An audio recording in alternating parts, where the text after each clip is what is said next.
I'm Bruce Aronson from NYU School of Law. It's a great pleasure to be here in this. I'd like to thank the sponsors of this excellent program. Definitely worth the 19-hour flight from New York to attend. Very glad to be here. So we have an excellent, very timely presentation today from Gen Goto, Professor of Law, University of Tokyo. And from the first half of the session yesterday, we were talking about ESG climate change. And just within the last week, we have a new decision from the European Court of Human Rights, which is very relevant. And Gen's going to address that exact issue in a sense. Not only might ESG and climate change and those kinds of considerations that are not directly for the benefit of shareholders, not only may directors be permitted to consider them, but are there situations where directors may be required to consider them? Very interesting and timely topic. So Gen, please.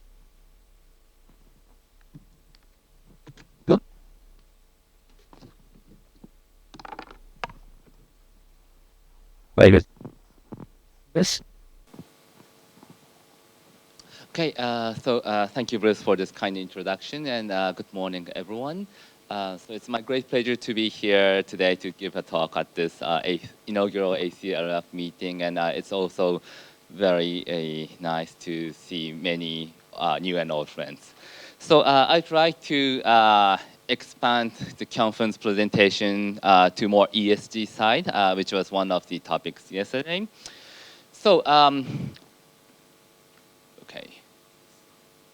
All right. So initially, regarding ESG and directors' duties, people talked more about whether directors are permitted to take stakeholders' interest. And well, the answer is almost yes, always. So traditional approach says that yes, directors can consider stakeholders' interest as long as it will promote the company's profit and shareholders' interest. Some people, like Nobel laureate Oliver Hart and Zinger, says that maybe even if it doesn't promote shareholders' interest, shareholders might support taking stakeholders' interest, and other people say that maybe also directors should be permitted to take care of negative externalities. But in the end, well, business judgment rule is wide enough. So in reality, it will be very difficult to impose liability on directors for considering stakeholders' interests, unless there's a conflict of interest. So now I think the focus of discussion is shifting to the second question, which is can directors be held liable for failing to consider stakeholders' interests, just mentioned by Bruce. So for this question, there are two approaches. The traditional approach, which is taken by UK High Court in Client Earth versus Shell, and also by High Court here, Tiom versus HC Surgical, says that, well, no, directors have wide discretion under the business judgment rule. So as long as they abide by the requirements of laws and regulations, it's up to directors how they're going to do it. And many renowned professors, Stephen Baybridge and by Lulu, they support this kind of a traditional argument. But there are some new developments in the case law, one in the United States and also in Japan. This new case law in the US, the Delaware case law, now recently they are expanding the so-called case mark obligation, care mark duty of oversight. So directors have some duty of oversight to take care of risks that they face.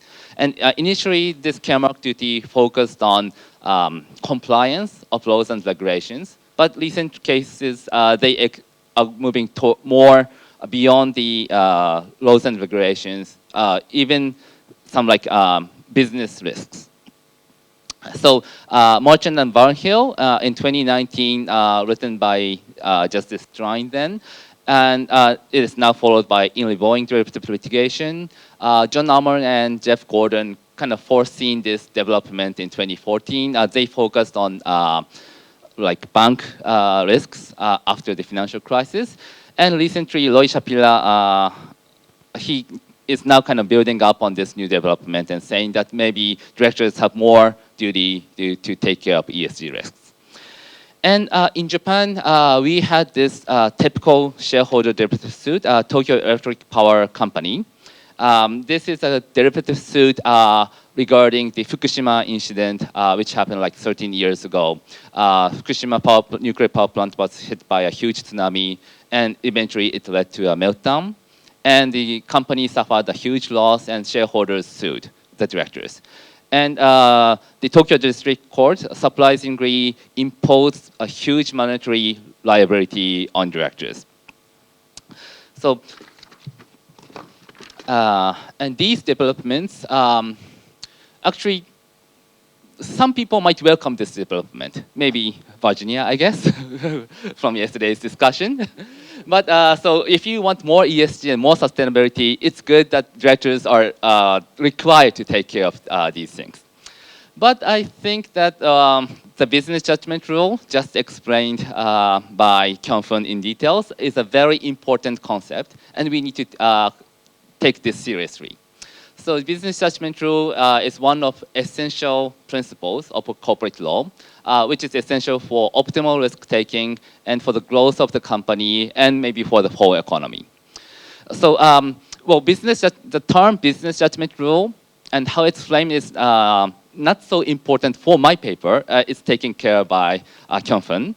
But in some way or other, many jurisdictions grant wide discretion to directors. So directors will be exempted from being imposed of liability ex post.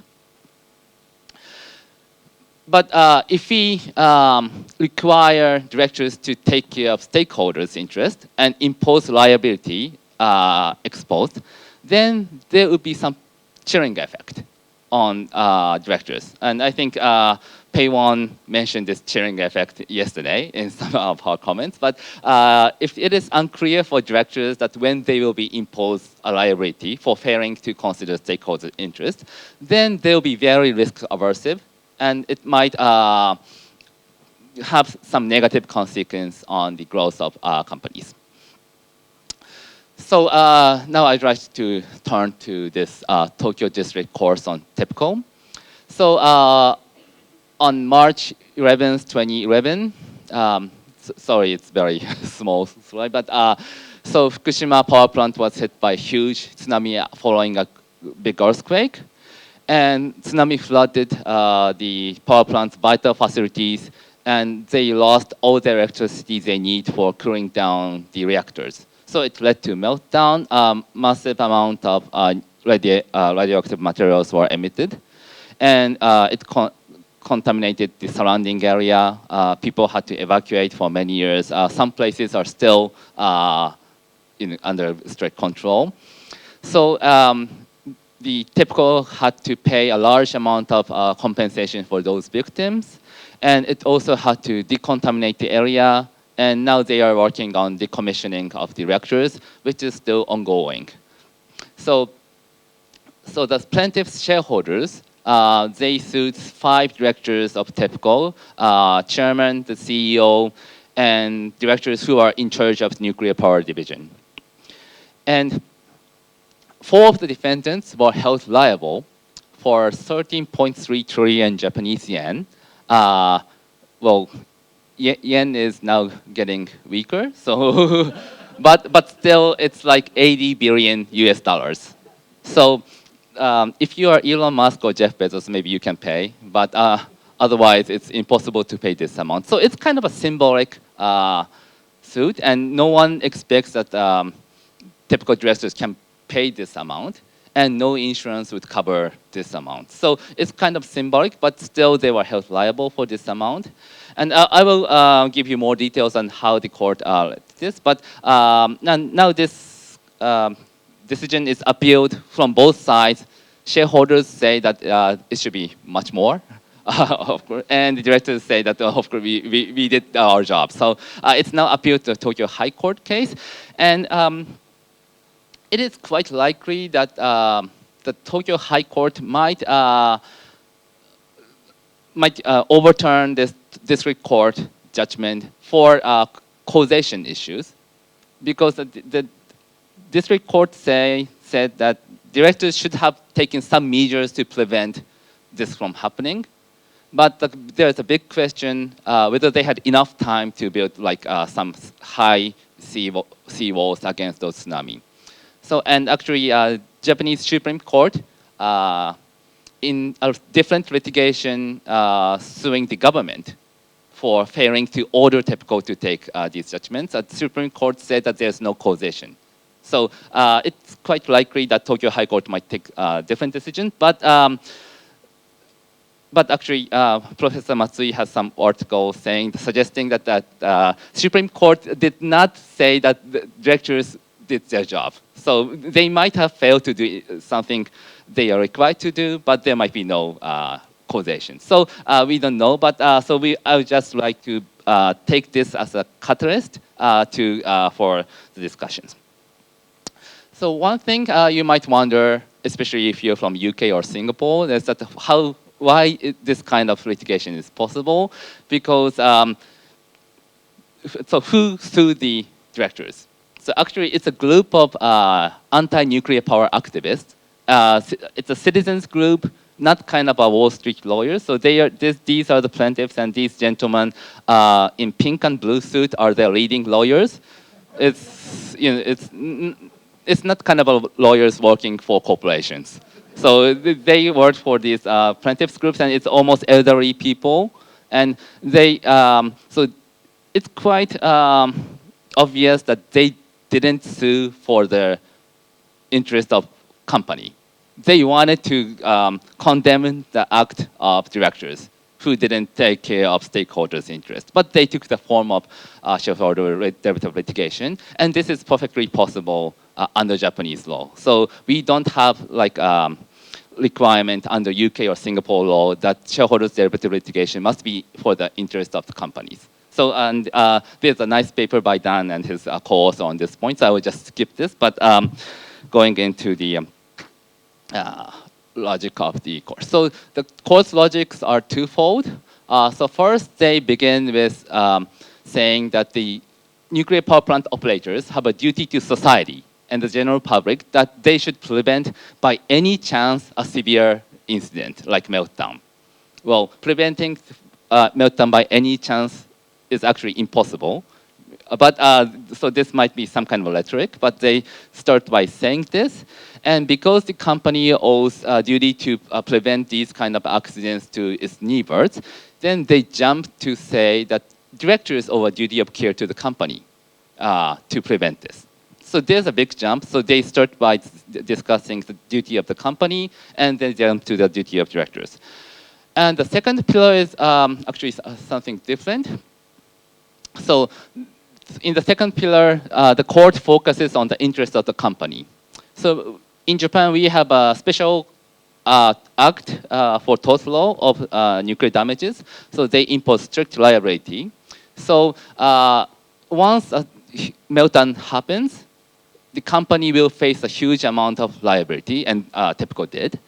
So, and this will put the company to an existential crisis.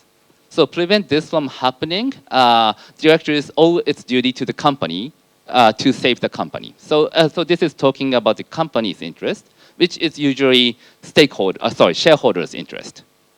And one question here is, so what about like limited liability? So if the company goes bankrupt, shareholder wouldn't care. If they are sufficiently diversified, they don't have to worry about that. But the court doesn't mention this.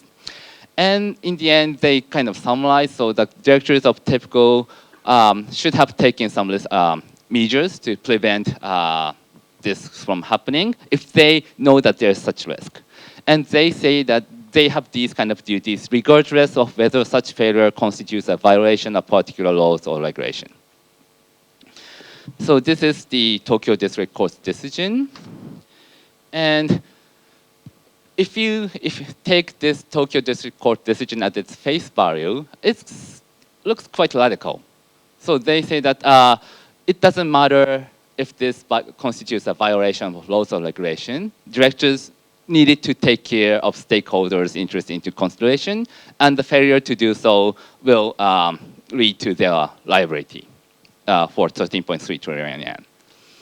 So this is quite radical, but the court doesn't give enough explanation that why they jump to this kind of radical idea. So what are possible explanations? Well, one possibility is actually this is nothing new.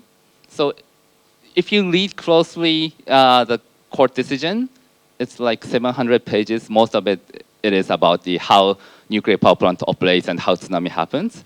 But at some point, they mention that this was actually the possibility or likelihood of this tsunami was much higher than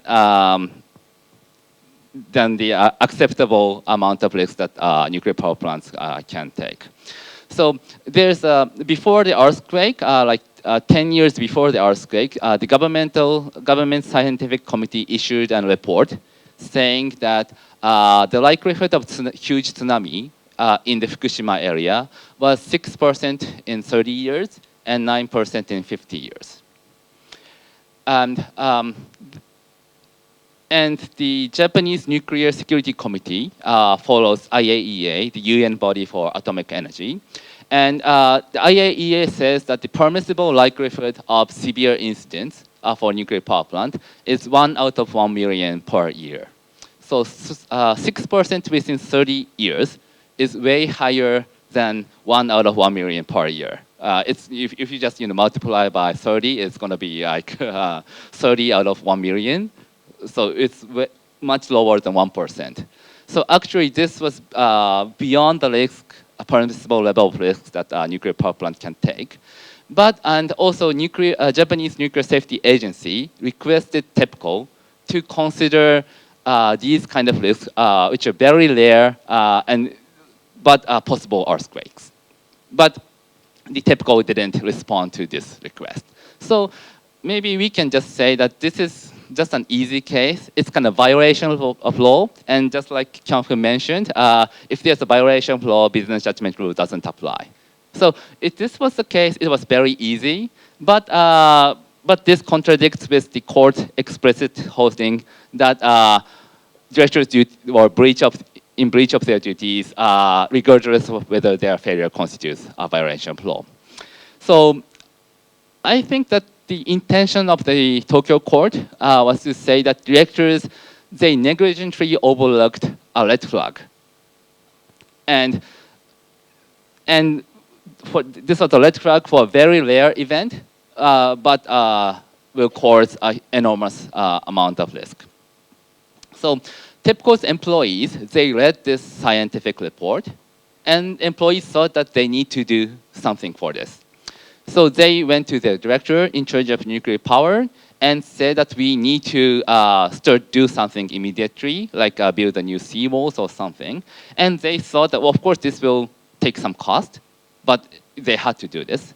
But to their surprise, the director dismissed this proposal, saying that, well, this report is actually not perfectly supported by all scientists. Some people say that there's some, this is maybe too conservative.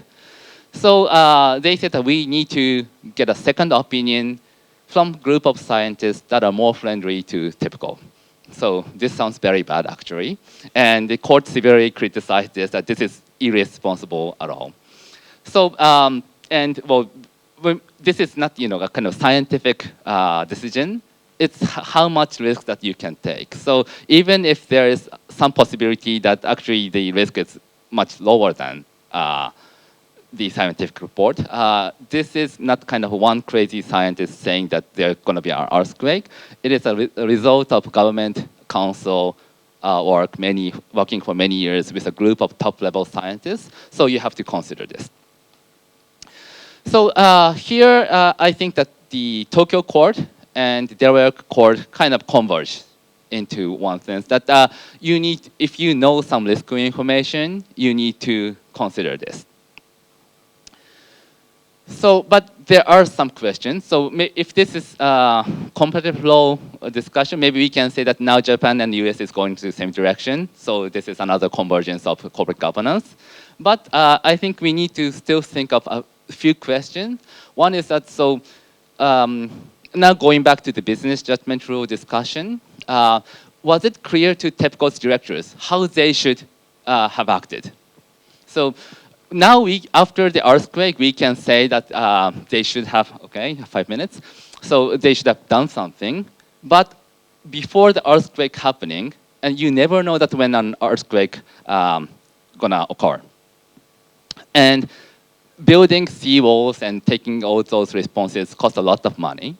So don't directors have discretion on how to evaluate risk information and how to respond? Like this could be just a hindsight bias, the very thing that business judgment rule sought to avoid. And another thing is, so how are you, we can say that, well, business judgment rule shouldn't apply here because the risk is too big. But then we need to think of how to justify this exclusion of business judgment rule, because this will affect the extent or scope of this exclusion. And unfortunately, Tokyo District Court is not clear on this. So I turned to academic discussion, mainly in the United States. So many professors support the expansion of Caremark. Unsurprisingly, Justice Strine, who wrote Merchant and Burnhill, supports his idea. And he says that this is necessary because we need to promote public interest. So of course, public interest is important. And it's fine that if we say that the directors should consider risk of legal compliance. So this is classic argument. And if you are just talking about laws and regulations, then directors know that what they need to think of. So it's very clear. So it's fine. And this might be one of the justification for the non-application of BJR to violation of laws and regulations. So it's good. But if we go beyond laws and regulations, then everything becomes unclear. So some other group of people, Roy Shapira, other people, they try to explain this from shareholders' interest perspective. So, so they stay in the Milton Friedman world. So Shapira says that directors should look after mission-critical ESG risks. This is his own term. So he says that because if you fail to take care of these kind of risks, then the company's reputation will go down badly. So to avoid this, you need to take care of this. So his example is Merchant and Burnhill was about the ice cream company. And that ice cream, the sole product was contaminated with bacteria. So nobody wants to buy that ice cream. So this is very important. Well, the amount of the damage caused to the society is not as big as typical, but it is still mission critical for that ice cream company. And also for Boeing, well, actually I flew to Singapore with Boeing airplane, so it's kind of, yeah, it was not so comfortable, but the aircraft safety is mission critical for Boeing. So you need to take care of these risks. And thankfully, Japan Airlines is now starting to purchase Airbus, so it's good. But and also Staff Loss Guidance and Amerimiyaza, they talk about more generally, the directors need to consider social risks from company's operation to avoid loss to the company. So maybe this goes in line with typical decision's second pillar, saying that directors need to avoid companies facing a huge amount of liability. And Armour and Gordon, they go into different directions. They talk mostly about banks because they wrote their paper after the financial crisis. And directors should take care of systemic risks because today's shareholders have a diversified portfolio. So shareholders want to avoid systemic risks. So it'll be in the shareholders' interest to impose duty of oversight for these systemic risks. So, so they are very divergent, and I think this will lead to the different scopes of the expansion of duty of care. So if we follow Armour and Gordon, this will be just about banks. well, maybe TEPCO's Fukushima meltdown might have some systemic effect. It will affect, at least it affected Japanese economy, but it wouldn't affect the whole world. So actually, interestingly, Aronson and Gordon brings up nuclear power plants as one of the examples, but they say that maybe total liability is enough to control this kind of risk. And for Shapira says that well, mission critical ESG risk, and this is different from company to company. It depends on what kind of business they do. And well, risk of enormous total liability, this is another thing, but it depends from what kind of business you do. So what about climate change, the topic of yesterday? So climate change is likely to cause a market-wide loss, global loss in the long run, but the contribution to a particular corporation to the global climate change is quite difficult to ascertain. And is it a mission critical for corporations? Well, maybe it's mission critical for maybe all companies, but is it a mission critical for like ice cream companies? Well, I don't think so. So if we follow Shapira, then climate change is maybe the one most important ESG issue, but it will not be incorporated into the duty of directors for some companies. So, and they also differ on how much respect you give to BJR, but I think I need to wrap up. So I would just like to conclude by saying that, so maybe this is just the beginning of the whole debate on how much liability should be imposed on directors. And there are a few factors I think that are important. One is that how much weight you give to the business judgment rule. I think it's very important. And well, so ESG is important, but BJR is also important. So we need to balance these interests, and we need to avoid giving chilling effect. So for that, we need to think of how we justify the exclusion of business judgment rule. And for that, actually, we talk about ESG, but ESG is a very wide concept. It encompasses almost everything. So we need now, I think we need to start differentiate, have a different discussions based on the types and nature of the ESG risk covers. Okay, so this is all from me, and I look forward to the Alan's comment. Thank you so much.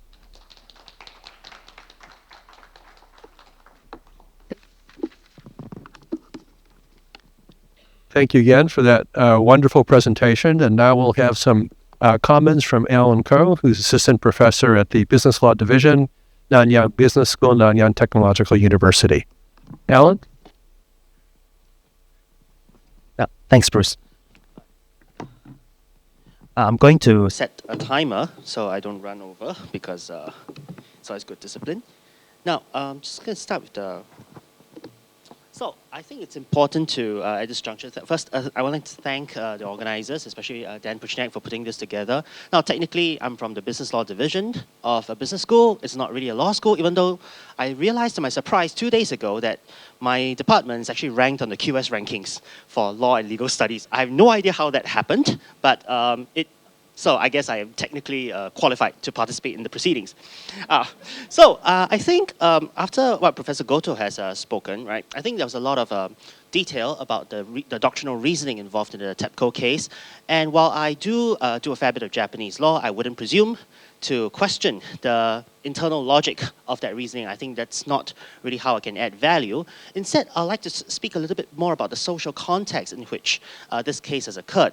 Now, Professor Goto alluded to it briefly in his presentation, but if you had the opportunity to read his scintillating, the original version of his paper, which he published in 2023 in a festschrift in Japanese, he does go into this in quite a bit of detail, especially in the footnotes. So I'd just like to contextualize how unusual this case actually is in the grand scheme of things. Now, of course, I think you might have seen a version of this image, I think on Professor Goto's presentation. I think the two lawyers in question, the leaders of this this thing, I think the pink coat, can you see on the right-hand side? Or is it on the, and then the blue coat on the left? I think they're somewhere in the picture, right? So the fact that this case even took place, I think by global standards somewhat unusual, but as I'll probably come to at the end of my presentation today, it's hopefully not going to be that rare, so long as we understand the mechanisms underlying how this thing took place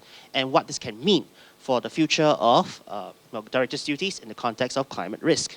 So let me just briefly introduce this concept this is based on a paper that's forthcoming. It's probably be published in June or so, in which I talk about something called quasi-private enforcement. Now, I'm just going to go very briefly, I guess, I think amongst corporate law scholars, at least here, perhaps, it's probably not so much that I have to defend the notion of enforcement, but just as a brief primer of different types of enforcement and how the TEPCO litigation, which I would characterize as an example of quasi-private enforcement, should be contextualized within this broader taxonomy of enforcement mechanisms. And this is another reason why I think we should have this kind of event much more often, because if I had known that Professor Goto was writing about this, I would have probably done something different in my paper. So please hold this more often and invite me. Thanks. Okay, just kidding. Right, so I'm just going to go through these points in turn. Right, first, why sue directors in the first place? I think this is something that we had taken for granted, but just very briefly. Right, there are scholars who argue that we don't need to sue directors for them to do the right thing, which, okay, well, the reason is actually not that counterintuitive, right? So Blair and Stout famously have argued that, directors are fundamentally trustworthy, and people like to engage in pro-social behavior, so they don't go around and do bad things just because they can. They generally do the right thing if they can. Okay. Now, that's kind of like a theory of like man as fundamentally a good being. Okay, let's move on. Edward Rock has a slightly more, shall we say, slightly more cynical view of human nature, but he does argue that there are ample mechanisms for public shaming. So, don't really have to sue them in court. There are other ways in which they can be embarrassed. Even court proceedings that don't end up with liability, not even they don't end up with a finding of liability, especially talking about the Court of Chancery in Delaware, they can admonish directors and tell them to do better. And that's enough. And of course, this is probably much more relevant in Asia. I don't think there's a mechanism in Delaware so much, but in many Asian jurisdictions, which I've covered in a paper published in 2022, I do discuss a brief comparison of director removal mechanisms under which usually a qualified minority percentage of shareholders are able to remove directors, sometimes for cause, actually. So it's not just in the general meeting without cause. Sometimes they can bring an action in court and establish cause and then thereby remove directors. So there's not really a need to sue them for the purposes of holding them liable. Or very optimistic. But I'm a bit more skeptical, perhaps because I'm still young and I haven't held any directorships myself. But I would argue that accountability problems exist. If directors are not going to be held to account in some other ways and they're not removed. Even if they do step down voluntarily, that's still not quite the same thing.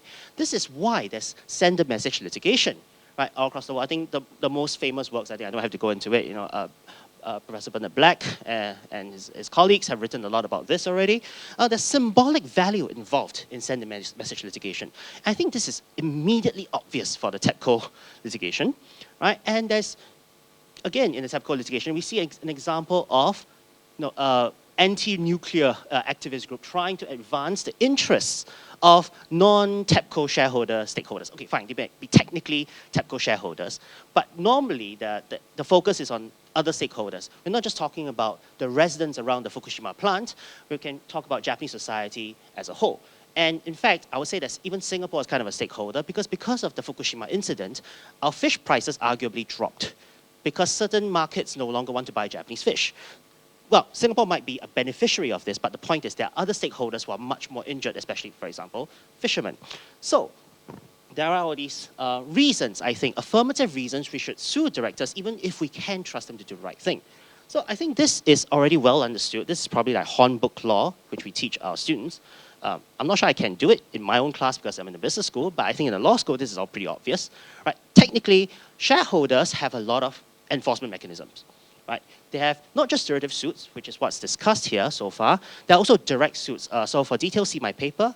not just plugging my work here, but just as just to contribute to the conversation, right? There are many different types of reliefs, right? But fundamentally, I think the cons are probably the most important here, which is that in a vast majority of jurisdictions, the rational investor in the form of the shareholder plaintiff, if we take that as the prototypical enforcer, they do not have the necessary incentives to litigate.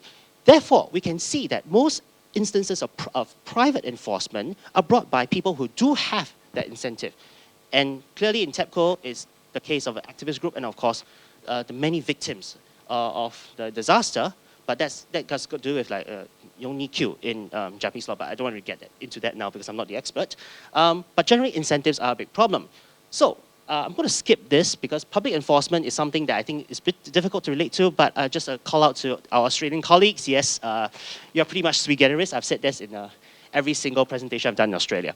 So this is what I've come up with, which is this concept of quasi-private enforcement, which I define as private enforcement mechanisms used by shareholders and their allies who act with public-oriented motivations. And the functions of this include the compensation of victims, where this is possible under the civil procedure rules, but also the production of valuable information. For example, establishing exactly what the directors did or did not do, which I think is amply demonstrated by the hundreds of pages that the Tokyo District Court went into in the judgment.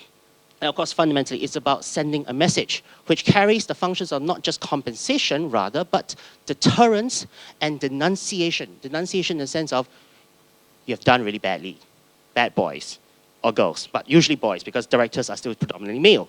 So, in this case, right, I think the TEPCO case is an example of a novel case. I think we don't really want a nuclear power plant meltdown incident to be not novel anymore. I like to think that it's going to be a novel thing, but highly motivated activists, as was the case in this particular saga, may be more willing to test their waters. Now, of course, the public regulators have tried, and there are some difficulties, I think, in holding some of these people to account in Japan, which I will not go into here. But even if the disaster is not quite on the same scale as the Fukushima meltdown, especially if it's a smaller case, right? Non-financially motivated activist shareholders might be much more willing to try a novel claim. So this is my second last slide. I have only 10 slides. So this is a landmark example of quasi-private enforcement, which is why I said I wish I had known about this before I would have incorporated it into my work. But I think it's also interesting that the claim was successful at first instance. Of course, on appeal, not just causation issues which are definitely problematic, but there is also a good chance, I think, that the business judgment findings, rulings on the case might be revisited because there are reasonable disagreements about how the BJR was either interpreted, modified, or applied in the first instance case.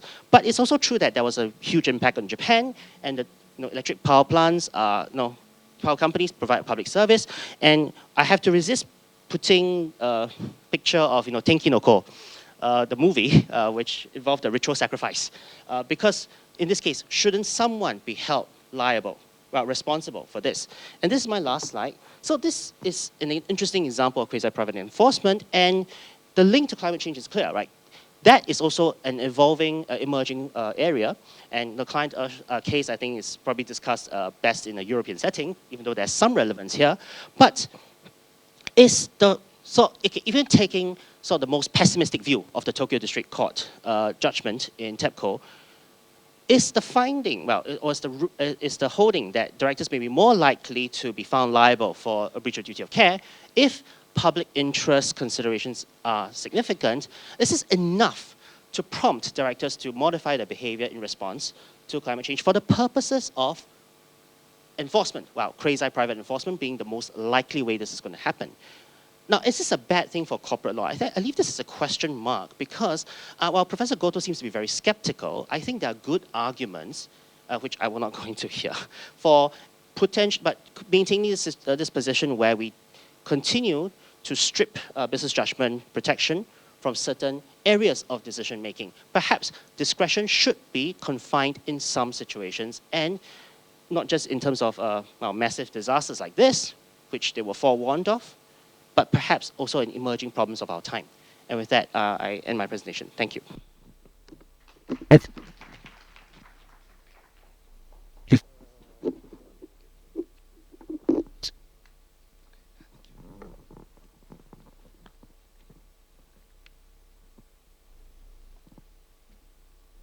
Yeah, thank you for the lights.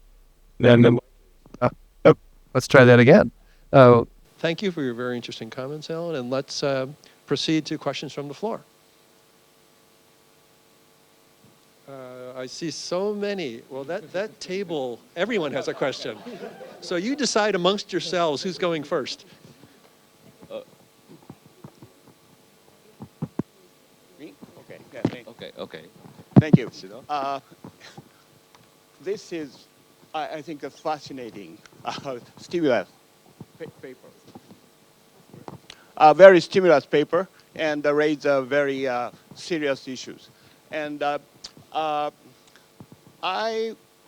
would like to raise a big question. If you are independent outside directors at TEPCO at that time, how shall you behave in the boardroom? You know, Professor Chun already raised the issues whether the business judgment is totally procedural things or let the court to judge the substantial decisions. So if the decision is something, let's say, upside scenario like M&A decisions, the experts says benefit and cost, and then the outside directors considered it's okay with some discretion. That's fine. But in the TEPCO case, such a huge downside scenario, how much discretion is allowed to the independent directors to go ahead? Or you don't need to build that higher water break or not. And it is the problem is somebody need to decide, right? Somebody need to decide. If you are in the Tokyo District Court denied that the board to ask the scientists, experts, and if they say you don't need to, that's fine. No, you guys need to decide whether you need to build that higher water break or not. So how shall you behave in the ballroom? And okay, just for protecting yourself. My question. Thank you. Okay. One more question. We're not going to take a whole bunch. We'll get to you. Thank you very much. This is a fascinating topic. And then you refer to the U.S. literature a lot, but I'm not sure whether if we talk about fiduciary duties related to sustainability and climate, the U.S. is a right example to look at, because even Bruce, you mentioned the case happened a few days ago, and the decision was made by the European Human Rights Court, right? And it was against Switzerland. But the question is whether we now discuss fiduciary duties in the context of whether the existing fiduciary duty concept accommodate climate and sustainability. But some jurisdictions, for instance, attempted to embed fiduciary duties related to sustainability in the statutory law. This corporate sustainability due diligence directive, the initial draft, actually explicitly included fiduciary duties related to sustainability, like the duty to oversee supply chain as a part of the director's fiduciary duties. Of course, there was a huge pushback from the companies, and the final draft approved by the European Council a few weeks ago did not include this provision because of that. But don't you think that it's basically creates a signal, because if they were approved, these fiduciary duties, as part of this due diligence directive, then because of the extraterritorial application through supply chain, we would have this cascade effect. And then jurisdictions and companies had no choice but have this covered by their fiduciary duties. And this means that we kind of are facing this a revolution, quiet revolution of fiduciary duties already. And that's just a matter of, time to actually have this covered, but have these fiduciary duties, the new concept of fiduciary duties that, we discuss at this point. Thank you. Or maybe Jennifer, you can. Yeah, she's waiting. I thought that these two papers just worked so superbly together. I was going to make a comment on the first one of Australia being quite interesting in terms of the onus of proof, because Australia kind of transported the American business judgment rule but then put it in writing, and then the courts determined that the onus was the opposite. So directors do not get much protection under the business judgment rule in Australia. But what I think was really interesting about the two papers together was showing how procedure, such as the strength of the business judgment rule in the US, has actually affected substance. Because there is no doubt that these cases around Marchand and Barnhill have been, because the directors get so much pressure, so much protection, I should say, they have been forced to say that this is bad faith. We would say it's gross negligence, but you have to say it's bad faith in America in order to flip the onus over. So I think it's really interesting that procedure then affects substance. I love all the moving parts too. Alan tangentially referred to executive compensation, and Armour, Gordon and Min have a paper saying that, US performance-based pay and stock can have the perverse effect that directors will not, properly invest in, compliance programs. So I'd love to know, in Japan, I assume you don't have, performance-based pay where people think, I'm not going to spend all this money during my tenure because I'm gone in 3 years, someone else can spend it down the track. But I think that's a big issue and an interesting one. And also, I thought you were a little harsh on the ice cream scenario. I mean, I know it's not as bad as the nuclear, disaster, but people did die from whatever it was they got from the ice cream, so it's not nothing. Okay, so maybe I should start apologizing to the ice cream companies. But my point was, of course, some people died, and that's, of course, nothing to be. It's a very worrying thing. But so depending on how you justify this exclusion of BJR, so if you focus on like a huge negative externalities affecting the market-wide, having market-wide consequences, then maybe banks, nuclear power plants will have a wide effect. Ice cream companies, I think the extent of their scope is still limited. So you still have a tort law, and that might cover something, and maybe that and that will be incorporated into the director's decision when they make some things. So, but of course, if you follow Loy Shapira, then this is totally another thing, and this will of course affect their reputation, and that will be more serious. So it depends on which, and maybe they are not mutually exclusive, but I think that you need to think about how you kind of formulate your argument if you're going to sue those directors. So, and maybe I just take the chance to reply to all the questions. Well, to Professor Shishido, maybe you should decline the offer from TEPCO. That's one thing, but but I think the difficult thing for TEPCO is that maybe you noticed this government report. So maybe the one thing that you can do is to raise this issue in the board meeting. That's how we are going to respond to this new risk. And then, but usually you are not an expert of nuclear power plant or like tsunami, whatever.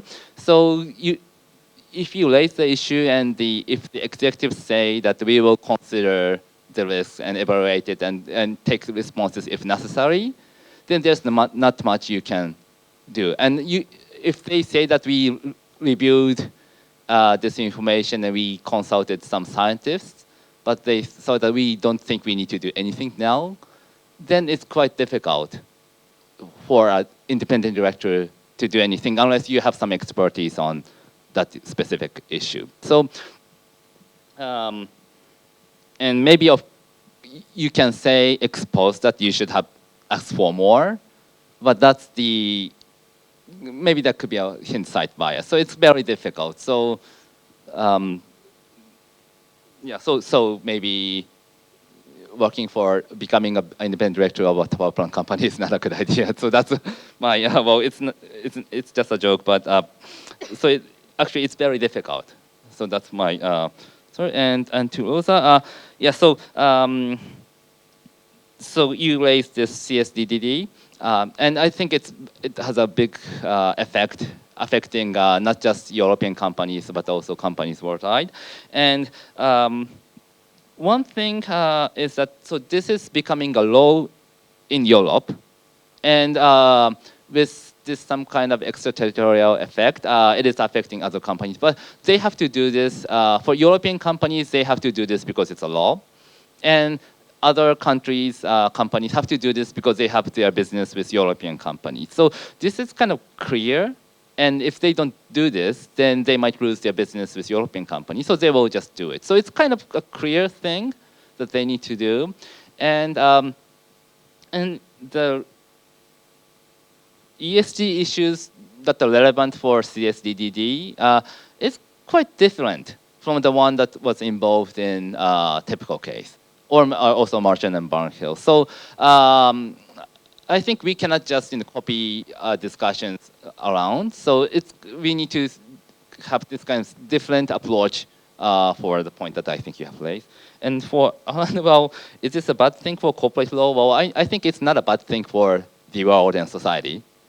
So maybe the corporate law is not the most important thing in the world, and it's just kind of one of the tools that you can use to to run your society. So maybe I think it's still better to have more clear rules for environmental law or labor law or human rights law. But still, if those things doesn't function well, maybe it's not bad to turn to use corporate law mechanism. But then there will be some side effects, and it's just how you evaluate those pros and cons.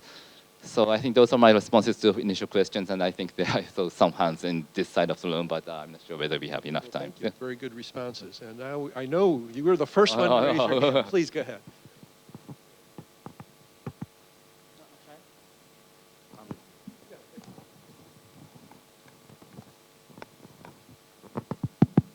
Thank you.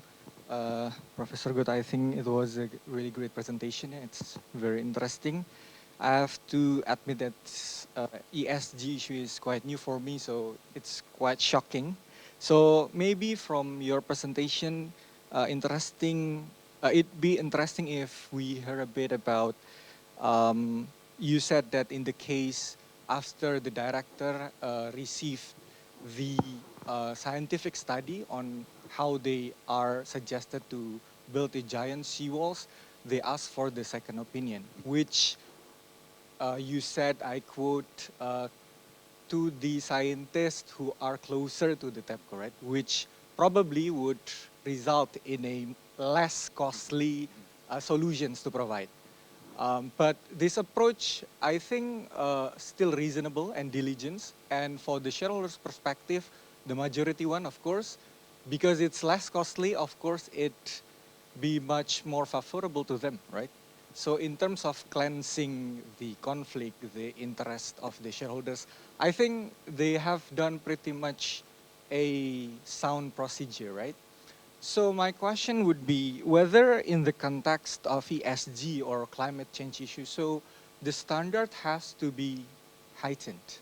And more or particularly, do the judges in the case really weigh in or assess or evaluate both scientific studies in which are better to take, right? I mean, if it's corporate liability, I would get it because they create losses to the public. But if it's personnel director liability do you think it's not very excessive to be imposed, right? So I just want to hear what you think about it. Thank you. Up to you and Okay, yeah, one more at least, please. Thank you, and for the wonderful presentation. I have the same idea of the hindsight bias that you mentioned, and the nuclear incident is a huge tragedy. We should be very careful about nuclear issues. However, when we talk about that issue, we have to consider probability at the same time magnitude, and nuclear issues are special. But when we generalize these issues in the context of a BJR in ordinary business cases, I think in particular when scientists, the experts and policymakers recommend, and as you mentioned, I think they tend to be more conservative, and they emphasize the negative part. So I mean, because they want to avoid, the criticism after the incident. So in that sense, I mean, it could reduce the efficiency in societies to some extent. That's one of my concern, and so I wanted to have your opinion about that. And the scientists, the policymakers, and experts, they tend to be very much of a conservative, and they want to raise up the standard very much in ordinary cases. One more? One more. Somebody Okay, so, way in the back. yeah, I'm so looking at- Lulu and Akshaya, Oh, maybe if go you, ahead. yeah. I mentioned your name, so yeah. So both of you, maybe, if I can get comments. So I might have missed the exact detail, but I think you said something about a government agency asking TEPCO to introduce these changes, and TEPCO said they want their own report. So is there any discussion about why this government agency didn't act more ex ante, or is all the discussion around just the directors? And just another small thing, you mentioned about the penalties being too high. So is it considered that this is just something to say for effect, we won't actually expect the directors to pay these fines? Is that what you were indicating? Okay, so and Lulu.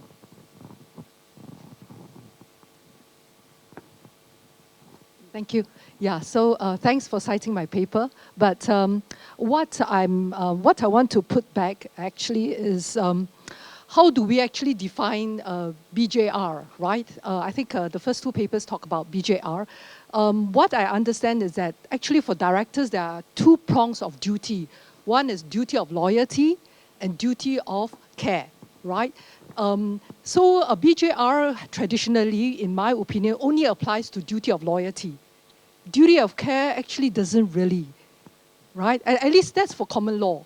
That's for common law, just like for if you translate it back, one is duty of fiduciary duties, the other is actually duty of care and skill. That goes into substance, right? You actually talk about whether the directors were negligent, and that goes into the substance of decision making.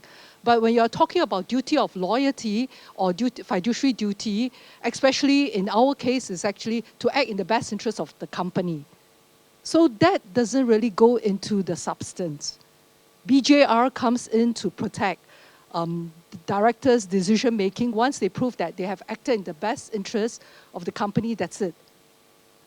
So I don't know, because that's actually for common law, BJR applies more for acting in the best interest of the company, and rather than duty of care. Okay, yeah, so I Yeah. think I should ask Kyung-Fun to answer instead of me, but Yes. I would say that in Japan, and maybe it's the same in Korea, so it's true that the condition of applying BJR is that the director worked for the best interest of the company, but so we say that because of this, it's not a question of duty of loyalty, because they are loyal to the company, but then how much care they paid to doing this, so we consider this is actually a issue of duty of care. Yes, and I maybe think it's a collapsing. It's a collapsing of duty of loyalty and duty of care together. in common law, it's much more distinct. Yes, I yes, think yeah, so. that's Yes, true. Yeah, that's correct. and so. Yes, thanks. Okay, and thank you so much. And well, thank you so much, everyone. So for actually, so I will send you more details. But the government said that agency said that so you have to.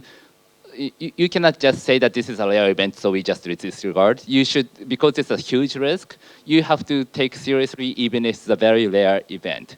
But then it's up to the companies how you evaluate those rare risks and what you need to do this. And there was a case, suit against the government saying that the government didn't do enough. They should have pushed more. And the Supreme Court said that maybe they should have done more, but there's no causation. So that was the case for the government liability. And so I didn't get the last part of your question, but maybe we can just talk later because I think people need a coffee. So and well, I do need a coffee, but well, sign up. And thank you so much for this. But yes, so it's kind of possible that just scientists will be overly conservative. So if we just follow those advices, maybe the society will become overly conservative. But that's very difficult to answer. Well, but scientists are scientists. So I think we have maybe if they follow their discipline, they wouldn't just discuss just to avoid their life. So the report of the scientific council was just to analyze how much risk and the report itself was kind of leaned toward more conservative way that you just, if you really follow the scientific discipline, then you wouldn't say anything unless everyone, you have enough evidence that this is possible. But they just gave out this information because there is some risk that this could happen, and it's not perfectly confirmed yet as a scientific knowledge, but you cannot just disregard this risk. So, and this was because of the nature of this report that is going to be used for this nuclear power plant. So I think it's up to the government and also the companies. Well, actually, up to the government how you're going to use these scientific information. But I think, but I think I got your point. So yeah, so thank you so much. So if people's done, and I think he wants to finish. I think. Thank you. Okay, thank you so much, everyone, for your great comments and Thank you. questions.